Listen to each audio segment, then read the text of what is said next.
পুরো প্রেগনেন্সিটাকে কিন্তু 3টি ভাগে ভাগ করা হয়। একটা হলো ফার্স্ট ট্রাইমেস্টার, তারপর সেকেন্ড ট্রাইমেস্টার, তারপর থার্ড ট্রাইমেস্টার। প্রেগনেন্সির এই প্রথম 3 মাসকেই বলা হয় ফার্স্ট ট্রাইমেস্টার। তো আজকে আমি তোমাদের সঙ্গে এটাই আলোচনা করব যে প্রেগনেন্সির ফার্স্ট ট্রাইমেস্টারে কি করা উচিত আর কি করা উচিত নয়। তো নমস্কার বন্ধুরা, আমি Jimmy's baby care and parenting চ্যানেলে সকলকে অনেক স্বাগত জানিয়ে শুরু করছি আমার আজকের ভিডিওটি। প্রেগনেন্সিতে কিন্তু মায়েরা অনাগত সন্তানের সুস্থতার চিন্তায় এমনিতেই সবসময় অস্থিরময় হয়ে থাকে। সেই সঙ্গে পরিবারের লোক এবং পারিপার্শ্বিক লোকেদের দেওয়া নানা পরামর্শ, যেমন এটা খাওয়া যাবে না, কেউ বলে ওটা খাওয়া যাবে না, এটা করা যাবে না, ওটা করা যাবে না, তাহলে বাচ্চার ক্ষতি হবে, এই বিভিন্ন পরামর্শগুলোতে কিন্তু মায়েরা ভীষণ কনফিউজ হয়ে পড়ে যে আসলেই এই সময় কি করা যাবে আর কি করা যাবে না। তো এই সমস্যাগুলোর সমাধানের জন্যই কিন্তু আমার আজকের ভিডিওটিতে প্রেগনেন্সির প্রথম 3 মাসে কি করণীয় এবং কি বর্জনীয় তার উপর একটি বিজ্ঞানভিত্তিক আলোচনা করা হবে। তো আশা করছি ভিডিওটি খুবই হেল্পফুল হবে, তাই আশা রইল যে ভিডিওটি স্কিপ না করে পুরো ভিডিওটি তোমরা দেখবে। তো চলো আর দেরি না করে ভিডিওটি শুরু করা যায়। তো প্রথমেই বলি যে যখনই তোমরা বাড়িতে প্রেগনেন্সি কিটের মাধ্যমে প্রেগনেন্সি টেস্ট করে পজিটিভ রিপোর্ট পাবে, তখনই কিন্তু তোমরা 1-2 দিনের মধ্যেই চেষ্টা করবে তোমাদের নির্বাচিত গাইনোকোলজিস্টের কাছে চলে যাবার।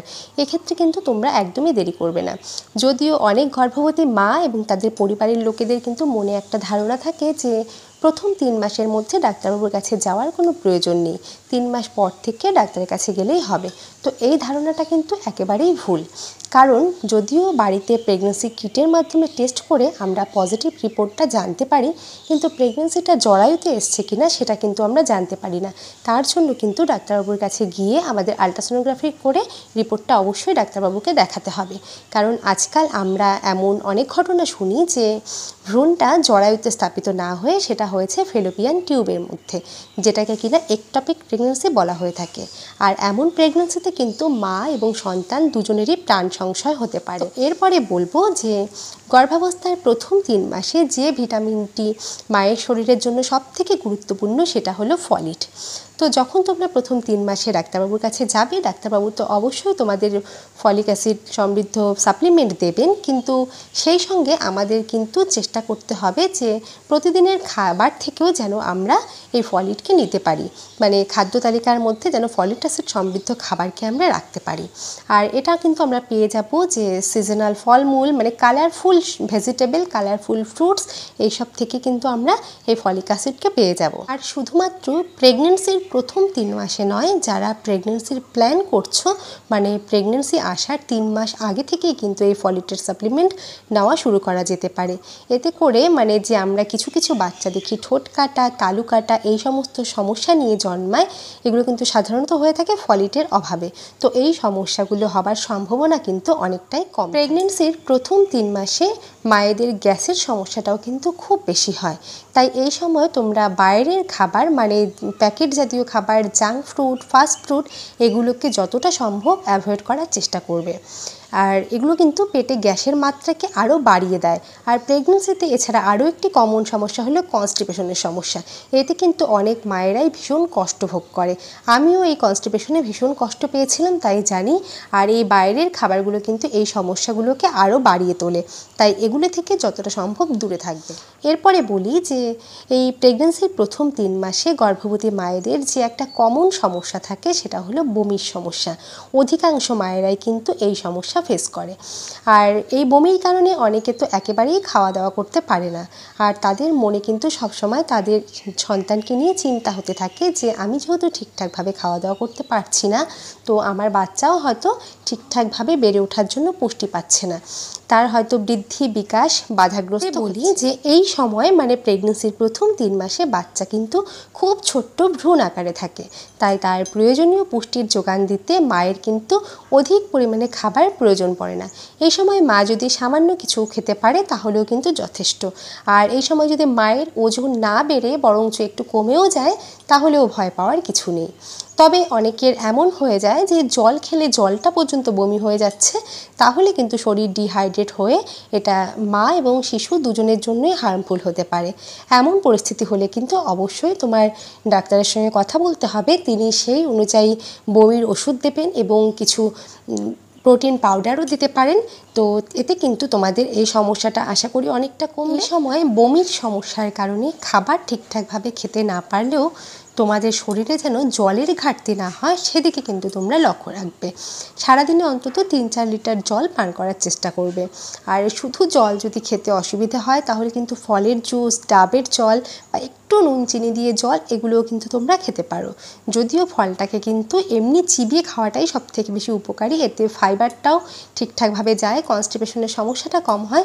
কিন্তু সেটা যদি না পারো জুস বানিয়ে খেলেও কিন্তু অনেকটা ভিটামিন পাওয়া যাবে। খাবারের কথা বলতে গেলে আরেকটা কথা বলতে হয় যে যেমন তোমরা ফাস্টফুড, জাঙ্ক ফুড থেকে দূরে থাকবে, তেমনি কিন্তু কারোর যদি ধূমপান বা অ্যালকোহলের নেশা থাকে সেটা থেকেও কিন্তু এই সময় সরে আসতে হবে। ধূমপানকে একেবারেই প্রত্যক্ষ ও পরোক্ষভাবে অ্যাভয়েড করতে হবে। হয়তো তুমি নিজে নিচ্ছ না, কিন্তু তোমার হাজব্যান্ডও যদি তোমার পাশে বসে ধূমপান করে সেটাও কিন্তু বাচ্চার জন্য হার্মফুল হতে পারে। তাই এই সমস্ত বিষয় থেকে কিন্তু এই সময় একেবারেই সরে আসতে হবে। এরপরে বলি বাড়ির কাজকর্মগুলোর কথা। এটাও কিন্তু অনেক গর্ভবতী মায়েরা চিন্তা করতে থাকে যে এই সময় কোন কাজগুলো আমি করতে পারবো আর কোন কাজগুলো আমি করতে পারবো না।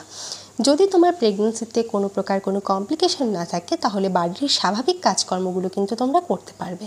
তবে ভারী জিনিস তোলা বা অনেকক্ষণ মেঝেতে বসে কাজ করা এই জাতীয় কাজগুলো এই সময় একটু অ্যাভয়েড করবে। প্রেগনেন্সির প্রথম 3 মাসেই কিন্তু মিসক্যারেজের সম্ভাবনাটা সবচাইতে বেশি থাকে। তাই এই সময় ছোট্ট একটি ভুলের কারণেও কিন্তু মিসক্যারেজ হয়ে যেতে পারে। তাই পেটের উপর চাপ পড়ে এমন কোনো কাজ কিন্তু এই সময় না করাই ভালো। তো অনেকেরই মনে আরেকটা প্রশ্ন আসে যে এই সময় কি আমি জার্নি করতে পারবো?